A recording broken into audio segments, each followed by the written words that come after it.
انت تبداي تاني، اتفضل. اوكي. انا هاجر احمد الغازي، كليه ذكاء اصطناعي جامعه كفر الشيخ. النهارده هقدم معاك سيشن من السيشنز المجانيه اللي بتقدمها اي كودينج اكاديمي. والنهارده هنتكلم عن بروجكت ماشين ليرنينج تراك. هشير سكرين دلوقتي، ممكن تبقى تقولي بقى هو ظهر ولا لا؟ ظهر. تمام يا باشمهندسة زهر. طيب، النهارده هنتكلم عن السبورت فيكتور ماشين او الاس في ام. الاس في ام او سبورت فيكتور ماشين هو واحد من المودلز اللي بنستخدمها في الماشين ليرنينج لاكتر من حاجه. ممكن نستخدمها في الكلاسيفيكيشن او الريجريشن او حتى الاوتلاير ديتكشن. السبورت فيكتور ماشين بيساعدنا ان احنا نكلاسيفاي نيو داتا، ده بناء على الكلاسيفايد سيميلر داتا. يعني زي ما انا دربت الموديل ان هو يكلاسيفاي الداتا، انا هكلاسيفاي نيو داتا بناء على ده. وده نوع من انواع سوبرفايزد ماشين ليرنينج تكنيك. سوبرفايزد يبقى انا عندي ليبل داتا وهو اتدرب عليه. معتمد على حاجة اسمها الهايبر بلان، هنعرفها دلوقتي. وده اللي بيخليه يعمل كلاسيفاي للداتا اللي قدامه.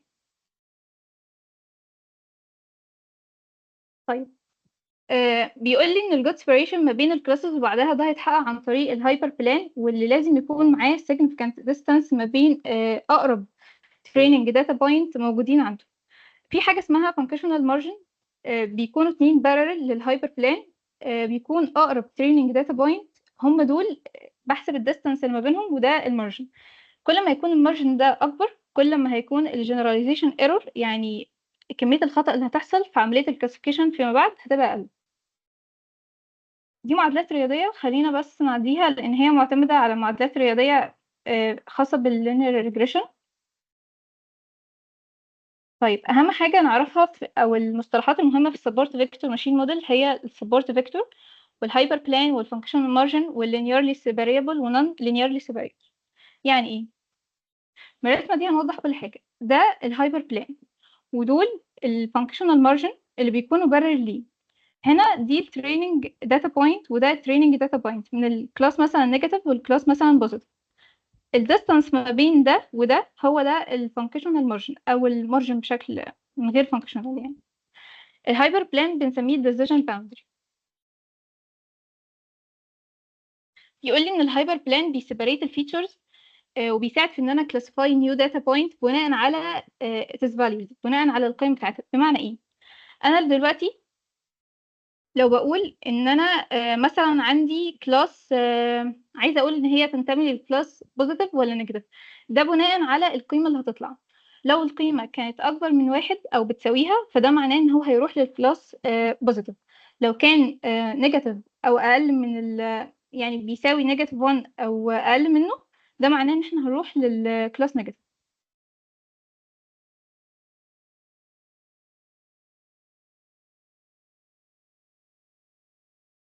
طيب، خلينا نشوف. ماشي. طيب، السبورت فيكتور ماشين من الحاجات اللي بتميزه ان هو بيشتغل كويس جدا على السمول داتا او الميديوم سايز داتا.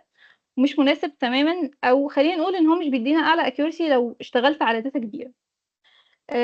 في حاله ان انا هو كموديل سنسيتيف جدا للاوت لاير. هو اصلا بيشتغل في ان هو يحدد الاوت لاير ديتكشن، دي من الحاجات اللي ممكن يقدر يعملها. فعشان كده انا لازم اعمل سكيلينج او فيتشر سكيلينج للداتا. ما ينفعش ان انا استخدم داتا يكون فيها اوت لاير، لانه مش هيديني اكيورسي كويسه خالص.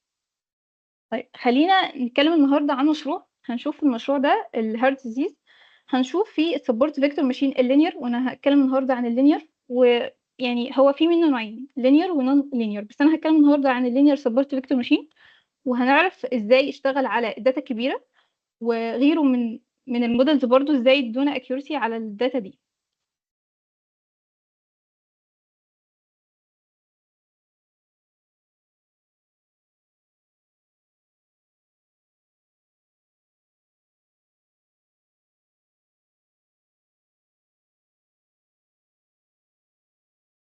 طيب، اول حاجه لما بنيجي نكتب كود لازم نكون عارفين ان اول حاجه بنعملها هي importing libraries.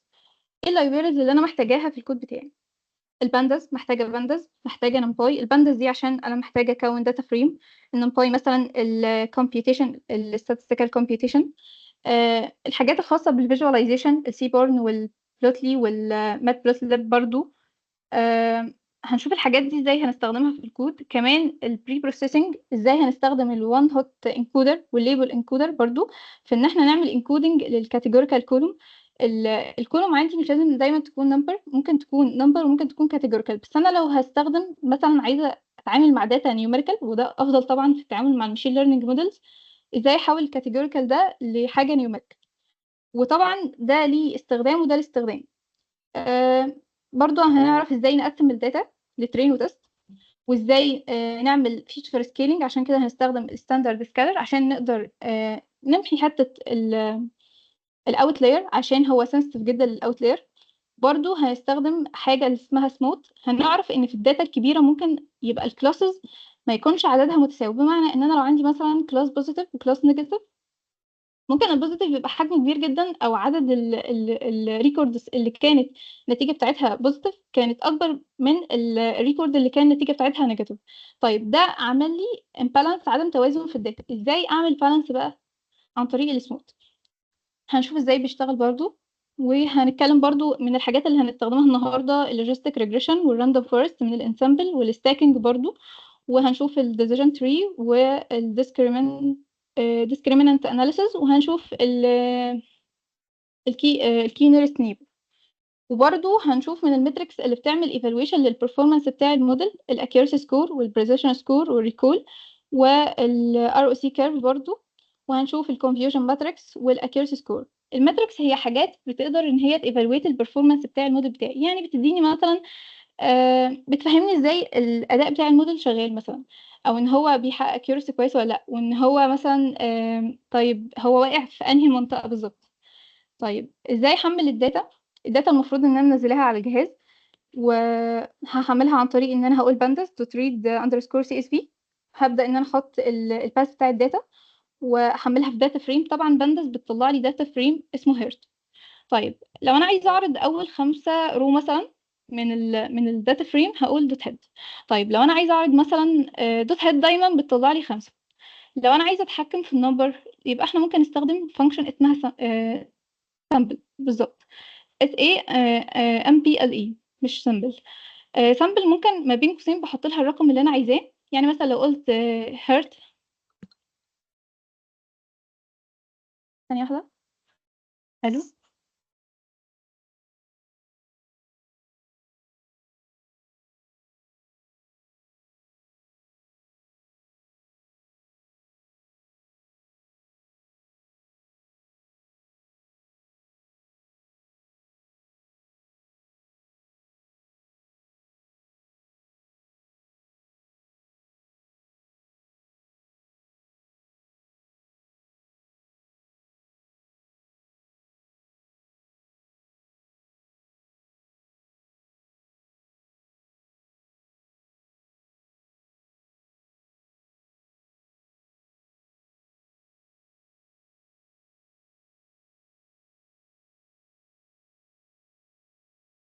سوري يا جماعه النت كان فاصل.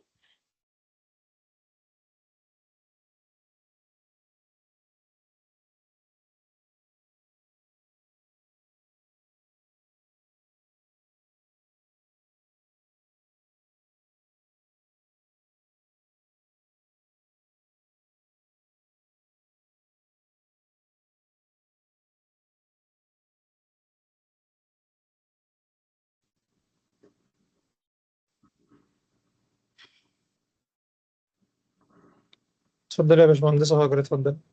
تمام. الصوت واضح. اه تمام جدا، والشير صغير كمان، اتفضلي كملي. تمام.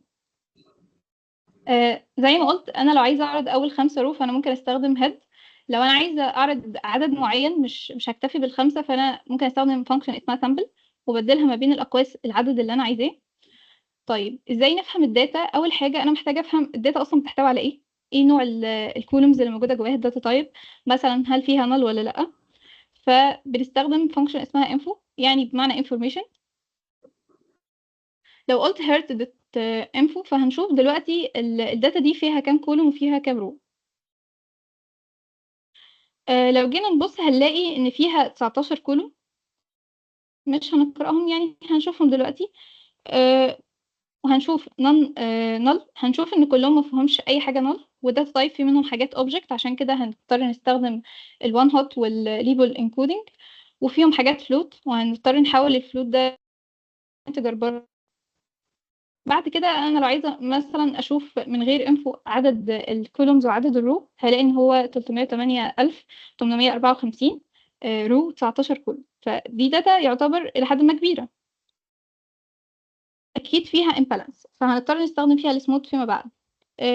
لو انا عايزه اتاكد برضو، لو ما عملتش انفو عايزه اتاكد هل فيها null ولا لا في كل كولوم، هبدا اقول hert.isNull.sum، هيجيب لي في كل كولوم هل في null ولا لا وعدده قد ايه، فهلاقي ان في كل كولومز ما فيش null، عشان كده عددهم زيرو. بعد كده المفروض ان انا بحول الكولوم نيم، يعني حاجات مش اساسيه، مش لازم تستعمل في اي كود، ولكن حاجات تسهيلا ليا. اول حاجه انا حولت اسماء الكولوم للور كيس، وبعد كده اي سبيس حطيت مكانه اندرسكور، وغيرت الاسماء اللي كان مثلا زي الويت والهايت، برضو كان ما بين يعني محطوط اندرسكور وبعد كده ما بين قوسين سنتيمتر، فانا مش عايزاها تبقى كده، لا انا عايزاها تبقى هايت بس او ويت بس.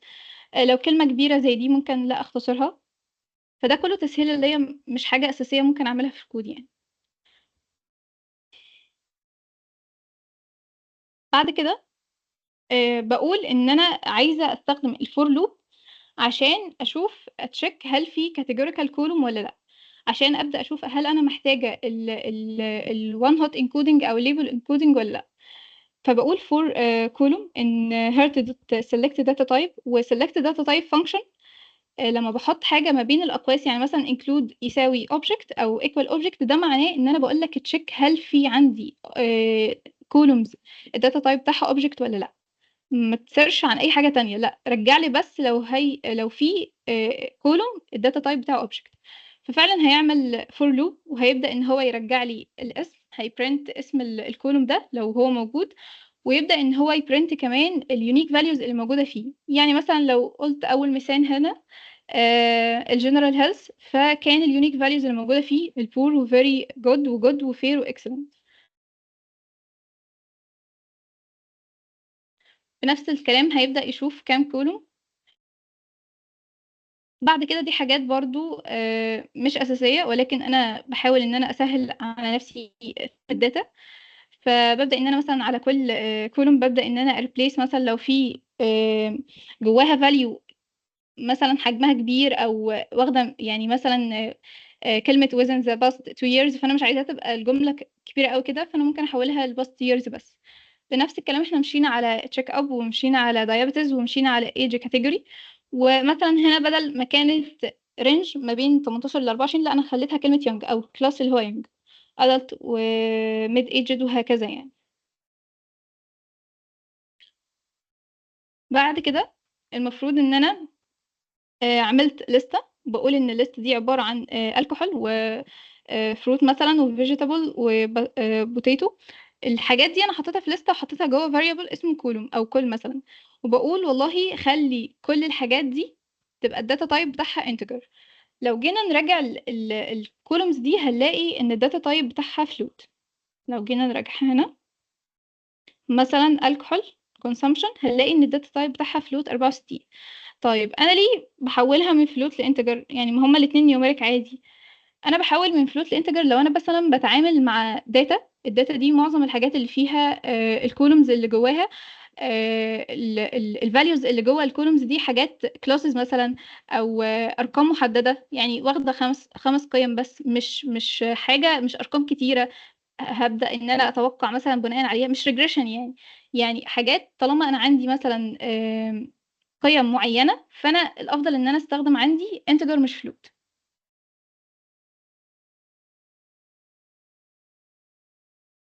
بعد كده المفروض ان انا بعرف لستة برضو، وبقول اسمها PMI underscore bins، ولستة كمان اسمها PMI labels. هنفهم بعد كده ان انا هروح على الكولوم اللي اسمه PMI داخل الداتا فريم اللي اسمها هيرت واعمل cut، وبقول والله ان انا هقسمها لمجموعه بنز، هخلي البنز يساوي بي ام اي اندرسكور بنز اللي انا عرفتها، والليبلز بتاعتها هتبقى بي ام اي اندرسكور ليبل، ورايت يساوي فولس. ده معناه ان انا يعني قسمت البي ام اي دي، كانت قيم كتيره جدا، تمام، ارقام كتيره جدا، فانا قسمتها لبنز معينه، يعني ارقام محدده اللي هو 12 او 18 او 26 او 31 او 37 او 100، وخليت الارقام دي تبقى كاتيجوريكال، يعني اديتها ليبل، ما خليتهاش تفضل نيوميريك، انا بس خليت الارقام تبقى عند رينج معين، بعد كده اخدت الرينجات دي وخليتها تبقى باسماء معينه بليبلز معينه، وبعد كده هبدا ان انا الليبلز دي هنشوف هنعمل عليها ايه ايه دلوقتي، هنبدا ان احنا نحولها لاوبجكت. فهو اصلا كان الداتا تايب بتاعه لما كان في الاول كان نيوميريك، لان القيم اللي جواه كانت نيوميريك، عشان انا اصلا حولتها لبنز اللي هو ارقام معينه، بعد كده انا مديه البنز دي ليبل. طيب نشوف بعد كده ان انا عندي انا عايزه احذف البي ام اي اندرسكور جروب، تمام، اللي انا هنا طلعته هنا، عايزه اشيله من الداتا فريم اللي اسمها هيرت واحطه في فاريبل اسمه كولوم تو موف. انا مثلا مكانه مش مناسب دلوقتي في الداتا فريم، او مثلا كان الاندكس بتاعه ان هو رقم 3 او 4، وانا شايفه ان هو مش عايزه احطه في المكان ده، عايزه احطه في مكان تاني. فبعد كده هدخل نفس الكولوم تاني بس في الاندكس 14. بعد كده المفروض ان انا هحول الداتا تايب بتاعه الاوبجكت، عشان هو دلوقتي بقى بيحتوي على ليبل او بيحتوي على categorical values، فبالتالي انا مش ما ينفعش اسيبه float او ما ينفعش اسيبه integer، لو كان حاجه منهم لازم احوله لاوبجكت، عشان بعد كده اقدر اعمل له encoding او اللي هو بالone hot او الليبل encoding. طيب دلوقتي مرحله ان انا ابدا استكشف الداتا بتاعتي، فانا بديسكرايب الداتا فريم بتاعي، بس خلي بالنا ان ما بين الاقواس حاجه اسمها include equal o. ده معناه ان انا بس هشوف او هركز على الريكورد او الكولومز الداتا تايب بتاعها اوبجكت، يبقى انا مش هيطلع لي غير الحاجات اللي الداتا تايب بتاعها اوبجكت بس. هيطلع لي طبعا ايه statistical information زي مثلا الكاونت، ممكن يطلع لي التوب، الفريكوانسي، اليونيك، هيطلع لي معلومات كتير تخص الكاتيجوريكال داتا. طيب لو انا حطيت هنا هيرت دوت ديسكرايب وبعد كده دوت تي، ده معناه ان انا عايزاك تطلع لي بقى المعلومات او الستاتستيكال انفورميشن الخاصه بالنيوميريكال، ما جبتش هنا اي حاجه ليها علاقه بالاوبجكت او الكاتيجوريكال كولوم. فعشان كده هيطلع لي مثلا الكاونت والمين والستاندرد ديفيشن والمينيمم والماكسيمم وهكذا. يعني الحاجات دي ما كانتش ظاهره في اللي فوق، لان اللي فوق مش حاجه نيوميريك عشان تطلع. بعد كده خطوه الداتا بري بروسيسنج، ازاي اعالج الداتا قبل اصلا ما اضرب عليها الموديل. اول حاجه انا محتاجه اشوف الداتا تاني، هعمل هيرت دوت هيت، هيبدأ يعرض لي الداتا، لقيت فيها حاجات نو حاجات يس مثلا، لقيت فيها حاجات فيها 0 و1، ولقيت برضو حاجات أرقام أو قيم تانية كاتيجوريكال.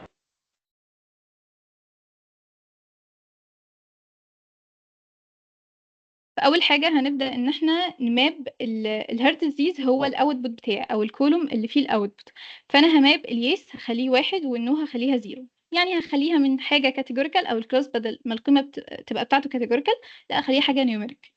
بعد كده هروح استدعي الوان هوت انكودر واحطه في اوبجكت اسمه oh_encoder، وبقول له والله لو لقيت اي حاجه مش معروفه اجنور. بعد كده انا هفت ترانسفورم، يعني هطبق الوان هوت انكودر ده على الكات، الهيرت اوف الكات. طب الكات دي اصلا هي ايه؟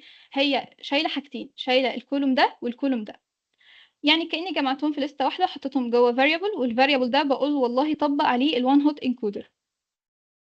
طيب الوان هوت انكودر اصلا بيطلع لنا ايه؟ ايه الفرق ما بينه وما بين الليبل انكودنج؟ الوان هوت انكودر بيطلع لنا يعني كل قيمة او كل قيمة داخل الكولوم بتاعي بيبقى ليها كولوم جديد، بمعنى ان هي مثلا لو بقول القيمة دي مثلا اي حاجة يانج مثلا، فهتبقى بواحد، واي قيمة تانية في الكولوم بتاعها هتبقى بصفر. يعني وبالتالي بتاخد ليبل برضو. هنشوف بعد كده ان اصلا هي مش اوتوماتيك على طول بتنضاف في الداتا فريم، لا انا محتاجة احذف حاجات واضيفها تاني، ده هيظهر في الستوري اللي جاي. بعد كده المفروض ان انا عندي بانداس دوت داتا فريم، هنا نسينا نقول دي. فانا المفروض خلاص عملت الوان هوت انكودر او طلعت الكولوم، فانا عايزه ادي نيم للكولومز دي، فبقول عن طريق الفانكشن اسمها get feature name out، فاقول له والله ادي بقى الحاجات دي اسماء. بعد كده بقول ان انا هكون داتا فريم اسمها OH وهضيف الكولوم دي فيها. بعد كده انا هدروب الكولومز دي تمام من الداتا فريم الاصليه او الداتا بتاعتي اللي اسمها هيرت، وهعمل كونكاتينيت ما بين الهيرت والداتا فريم الجديده. بمعنى ايه؟ بمعنى ان انا دلوقتي عملت انكودنج على الكاتيجوريكال فاليوز اللي عندي تمام، بقى عندي حولتها او عملت داتا فريم خزنت فيها الحاجات الجديده اللي حصل لها انكودنج تمام. القيم القديمه هبدا ان انا اشيلها من الداتا فريم الاصليه واعمل كونكاتينيت ما بين الداتا فريم الاصليه وما بين الداتا فريم الجديده اللي فيها القيم الجديده اللي حصل لها انكودنج. على عكس ده الليبل انكودنج بقى مش بيضطر ان هو يشيل حاجه وبعد كده نعمل كونكاتينيت ما بين الداتا فريم الجديده والداتا فريم القديمه بعد ما شلنا بينها، لا هو اوتوماتيك على طول بيحط القيمه بعد ما حصل لها انكودنج. فبرضو هنا هنلاقي الكاتيجوريكال كولوم حطينا لسته من الكولومز دي وهنطبق عليها الليبل انكودر بعد ما خدنا منه اوبجكت. هنعمل فور لوب واقول له فور كولوم ان كاتيجوريكال كولوم، يعني الكل كولوم في الليسته دي هتبدا انك تطبق عليها الليبل انكودر في ترانسفورم. لاحظ هنا ان السطرين دول ان انا ادروب وان انا كونكاتينيت مش موجودين اصلا لان هو اوتوماتيك بيعمل ده على طول. طيب جينا للخطوه المهمه ان الكلاس بتاعي لو جينا نشوف هنلاقي ان الكلاس البوزيتيف والنيجاتيف مش متساويين، في فرق كبير قوي، وده طبعا هيعمل لي عدم توازن في الداتا. فازاي نعالج ده بقى؟ برضو نفس الحاجة، أنا ببدأ بعد كل خطوة بعملها لازم إن أنا أشوف ده اتحقق في الداتا ولا لأ وآخد نظرة عن الداتا. فالحاجات مثلا اللي أنا ضفتها هبدأ إن أنا ألاقي إن حاجات حصل لها انكودنج فعلا، حاجات بقت نيوميريك. بعد كده المفروض دلوقتي إن أنا عايزة تشيك فعلا الهيرتز ديزيز كولوم اللي هو الأوتبوت كولوم، الكلاسز اللي فيه عددها قد ايه وكل كلاس جواها كام فاليو. فهلاقي ان مثلا انا عندي الكلاس 0 بعد ما كنا حولناها من نو 0 وكلاس 1 برضو. لو نشوف الفرق هنا ما بين الارقام هنلاقي ان هو كبير قوي، وده طبعا هيأثر على الاكيورسي بتاعت الموديل اثناء التريننج. فازاي نعالج المشكله دي؟ عن طريق حاجه اسمها السموث. طيب اول حاجه انا محتاجه ان انا يعني اقول مين فيهم الفيتشر، مين فيهم الاندبندنت، وفي مين فيهم الديبندنت او الاوتبوت نفسه او التارجت. فالاكس هنا هي الفيتشر. طيب ازاي احط الداتا في الاكس؟ فبقول ان انا لما اقول هيرت دوت دروب الهيرت ديز، يعني بمعنى هي الداتا دي اصلا كل الكولومز اللي فيها ما هي الا فيتشر ما عدا الكولوم الاخير اللي اسمه هيرت ديز. فانا لما اشيله كأن انا جبت كل الفيتشرز اللي هتساعدني في ان انا اطلع الاوتبوت صح. فعشان كده عملت دروب للهيرت ديز، وبعد كده قلت الواي هو الهيرت ديزيز نفسه. يبقى انا لما شلت من الهيرت هيرت ديزيز فخلاص انا بقى عندي الفيتشرز، ولما سبت الهيرت ديزيز لوحده من غير اي حاجه بقى عندي التارجت اللي هو الواي.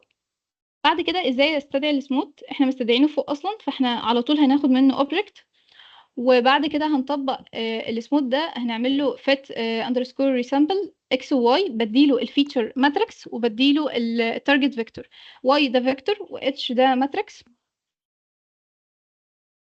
بعد كده المفروض ان الناتج منها يطلع لي في حاجتين، اكس بالانسد واي بالانسد.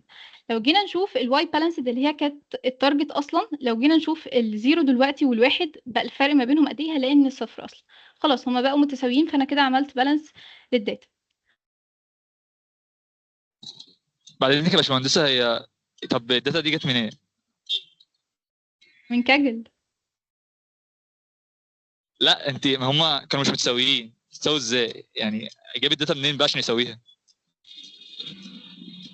ازاي جاب الداتا منين عشان يسويها؟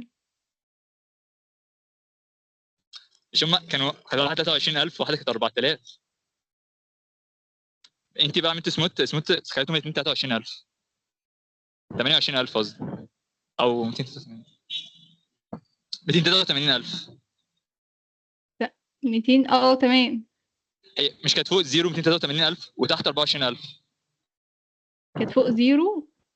ايوه ما هي الاول كان في فرق ما بين الكلاس زيرو والكلاس 1 تمام. طيب جبت منين داتا للواحد خليتها 283000 من 24000؟ هو السموث اصلا من اسمه هو اختصار لايه؟ ليه؟ ساينسيتك، يعني هو اصلا اوفر سامبلنج بيروح يشوف الكلاس اللي فيها اقل عدد، يعني مثلا بيروح يشوف الكلاس 0 هي اللي فيها عدد قليل عن كلاس 1 ولا الكلاس 1 هي اللي فيها عدد قليل. فبيبدأ يشوف ان كلاس 0 لا هي اللي اقل في العدد من كلاس 1. تمام. فبيبدأ يعمل حاجة اسمها اوفر سامبلنج، هو بيكون داتا عشان يساوي ما بين الواحد والزيرو. تمام. خلاص تمام. يعني الداتا دي مش هتبقى اوفر فيت مثلا، بيعمل اوفر فيت بعد الداتا كده؟ ايه؟ الداتا اللي هو عاملها دي مثلا بتعمل اوفر فيت بعد كده ولا اي حاجه؟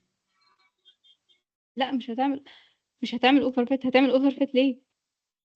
ما انا زودت داتا، الداتا دي اكيد انا جايبها من اللي هي زي بكررها مثلا زي اللي فوق مثلا ال 24000 كلمه بكررهم مثلا عشان اخليه اعمل بالانس بين الاثنين. ايوه، هو السموث اكيد الاكيورسي بتاعته مش 100%، اكيد هتلاقي كسور. تمام. بس دي طريقه انك تعمل بالانس.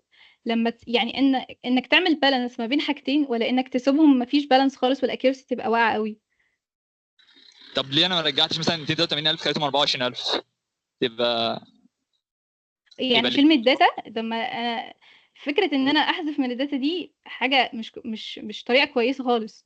انا بفقد معلومات اساسيه. ليه اشيل من الداتا؟ خلاص تمام. انا بس كنت عايز اعلي الاكيورسي وخلاص. بالظبط. ما ماشي. انا اكيد جربت قبل السموث لقيت ان الاكيورسي وقعت فضفت السموث. خلاص تمام. تمام. بعد كده بدأنا ان احنا نقسم الداتا عندنا عن طريق الترين والتست سبليت. هنقسمها، هناخد بقى الاكس بالانسد واللو بالانسد اللي طلعناها من السموث، والتست سايز هتبقى 30%. يعني بمعنى ان التستنج داتا او الداتا اللي هاخدها في عملية التستنج هتبقى 30%، والتريننج هتبقى 70%، راندوم 42 عشان تحافظي على فكرة الريبروديوسابيلتي، ان مثلا كل مرة لما اطبق هياخد نفس الحاجة مش عشوائي تاني. فبيطلع لي من الحاجة دي 4 حاجات: اكس ترين والاكس تيست والواي ترين والواي تيست.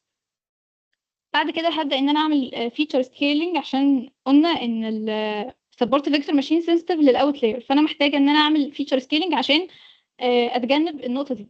اول حاجه خدنا اوبجكت من الستاندرد سكالر، وبعد كده هنعمل فيت ترانسفورم على الاكس ترين اللي انا هعمل ترين اصلا عليها، وبعد كده برضو عملت نفس الحاجه ترانسفورم على الاكس تيست.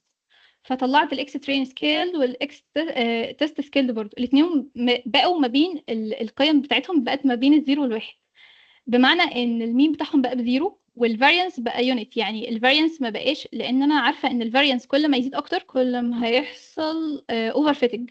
فانا محتاجه ان الفاريانس يكون متوازن، والمين لما يكون في النص ده معناه ان الداتا متوزعه الديستريبيوشن بتاعها يعني بشكل متساوي على الطرفين مثلا. بعد كده هبدأ ان انا خلاص اعمل الموديل بيلدينج، هبني الموديل بتاعي اللي انا هشتغل عليه. من هستدعي سبورت فيكتور ماشين، وطبعا لازم اكتب لينير، لان زي ما قلنا في منه نوعين، في لينير ونون لينير. بعد كده هبدا ان انا اخد اوبجكت من النون لينير سبورت فيكتور ماشين، وده هايبر بارامتر جواه اللي هو السي، وده طبعا ده بيحافظ لي على فكره الاوفر فيتنج، لان هو ريجولاريزنج بارامتر، بمعنى ان هو بيقلل لي لو في اوفر فيت، فهو بيقلل الاوفر فيت او بيتجنب فكره حدوث الاوفر فيت. بعد كده الراندوم ستيت ب 42 برضو نفس الحاجه، وهفت الاوبجكت ده على الاكس ترين سكيلد اللي حصل لها سكيلد والواي ترين بتاعتها. طبعا الواي ترين مش هعملها سكيل لان هي الصفر والواحد. فهبدا ان انا خلاص ابريدكت بقى. خلاص هاخد الاوبجكت اللي هو سبورت فيكتور ماشين اندرسكور سي ال اف اللي هو كلاسيفاير، ابريدكت على الاكس تيست اللي حصل لها سكيل، واطلع البريدكشن. بعد كده المفروض ان انا عايزه اشوف الاكيورسي.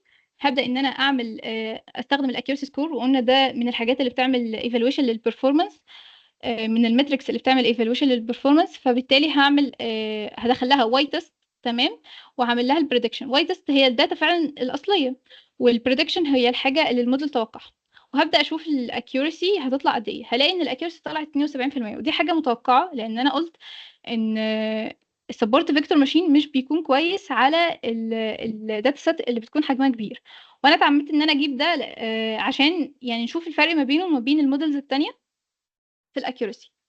بعد كده هبدا ان انا اعمل الكونفيوجن ماتريكس بالشكل ده.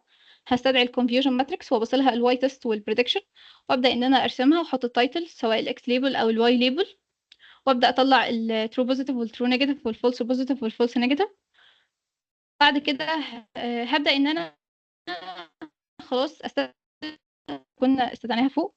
يعني مثلا اللوجيستيك ريجريشن هاخد منه اوبجكت، والراندوم فورست كلاسيفاير برضو هاخد منه اوبجكت، وافت الاوبجكت دي على الاكس ترين السكيل اللي حصل لها سكيل والواي ترين بتاعتها، ونفس الكلام هنا. واعمل بريدكت برضو واطلع البريدكشن هيتخزن في الفاريبل ده. بعد كده الخطوه الاساسيه والمهمه هنا ان انا ببني حاجه اسمها الستاكينج كلاسيفاير، وهلاقي ان افضلهم فعلا في الاكيوريسي في الاخر هو الستاكينج كلاسيفاير.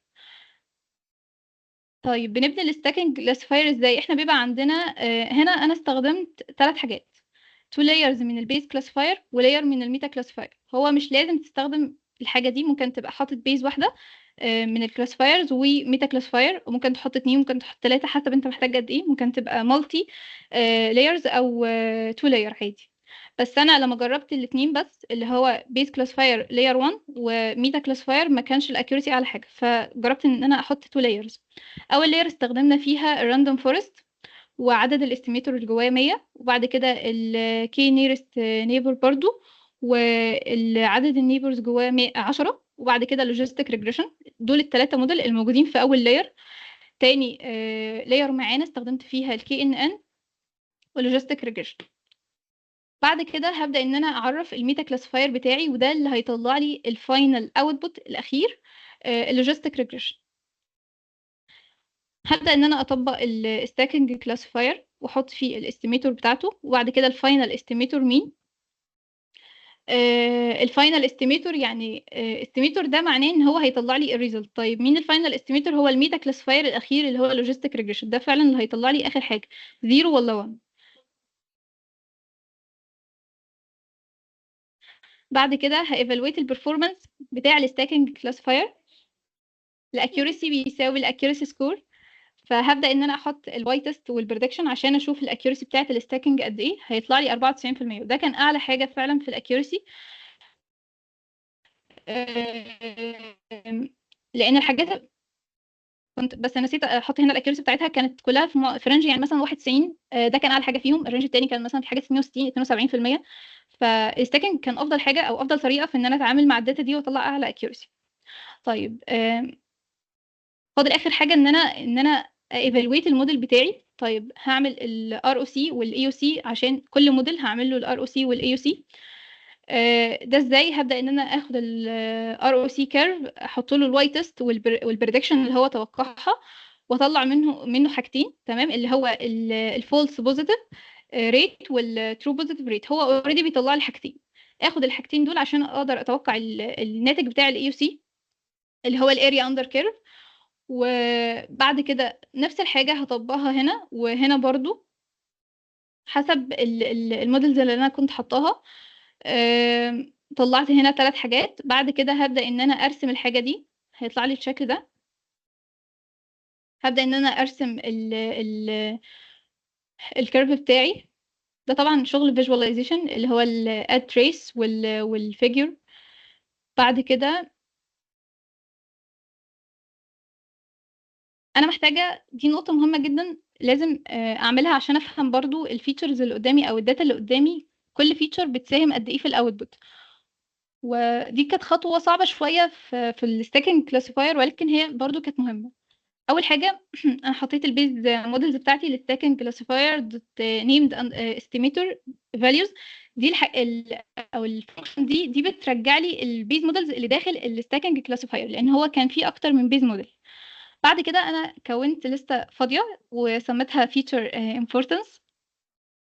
بعد كده لكل موديل داخل البيز مودلز احنا كنا حاطينا لوجيستيك ريجريشن، كنا حاطينا راندوم فورست، اكتر من حاجة. فانا كل موديل عايزة جواه اقول كل فيتشر بتساهم قد ايه في الاوتبوت. يعني انا مش بس بطلع الفيتشر امبورتنس على حاجه اخيره او على موديل واحد، لا، ده انا كل موديل ساهم معايا في عمليه او في الموديل بتاع الستاكينج، عايزه اشوف كل فيتشر فيه ساهمت قد ايه.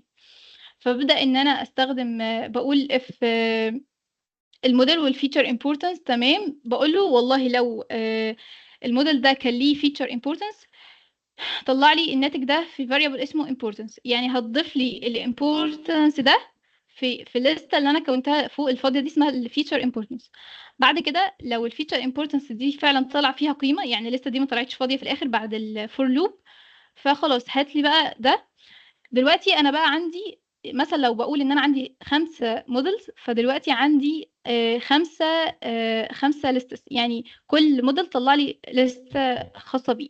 فانا عايزه اجمع الفاليوز دي كلها، فبعمل اجريجيشن، بعمل المين، باخد مجموع القيم على عددهم. مثلا بقول ان اول فيتشر اللي هو السموكينج هيستوري، الموديل رقم 1 اداني قيمه، والموديل 2 اداني قيمه، والموديل 3 اداني قيمه بالنسبه للفيتشر ده، فهاخد كل ال5 قيم اجمعهم واقسم على عددهم اللي هو 5.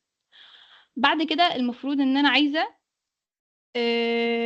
ابدا ان انا ارتبهم، وهرتب من الاعلى للاقل، يعني كل فيتشر ساهمت قد ايه، اعلى واحده ساهمت، او مثلا الفيتشر اللي هو سموكينج هيستوري هو اعلى حاجه ساهمت في الاول بوت اللي طلع، فخلاص رتبه لي من فوق لتحت. فده شغل برضو فيجواليزيشن، حطينا اكس ليبل والواي ليبل والتايتل نفسه وبار عشان خليناه هوريزونتال بالمنظر ده. فده معناه ان اعلى حاجه كانت السموكينج هيستوري ساهمت، وبعد كده سموكينج هيستوري النو، القيمه اللي اسمها نو. هو مش بس مقتصر على الفيتشر نفسها ككولوم، لا هو كمان القيمه اللي جواه اللي ساهمت اكتر. يعني مثلا يس داخل السموكينج هيستوري ساهمت اكتر من النو في الاوتبوت اللي طلع. بعد كده جنرال هيلث، وهكذا بقى لحد ما هنوصل لده. اخر حاجه معانا وهي الكونفيوجن ماتريكس بقى للكلاسيفيكيشن، الجزء بتاع الكلاسترنج. فاول حاجه هنستدعي الكونفيوجن ماتريكس ونحطها داخل فاريبل. طبعا هندخل لها التست والبريدكشن بتاع الكلاسترنج. بعد كده هنبدا ان احنا نرسم. بقول ان انا عايزه مثلا 8 رو 6 كولوم، وبقول له عن طريق الهيت ماب هبدا ان انا ارسم الكونفيوجن ماتريكس، احط التايتل بتاعها كونفيوجن ماتريكس والاكس ليبل والواي ليبل ويشو. فده الترو بوزيتيف والترو نيجاتيف والفولس بوزيتيف والفولس نيجاتيف الخاص بالكلاسترنج. بس ده كان مشروع. ده برضو طريقه عشان اعرض الترو بوزيتيف والترو نيجاتيف والفولس بوزيتيف والفولس نيجاتيف. حد عنده اسئله؟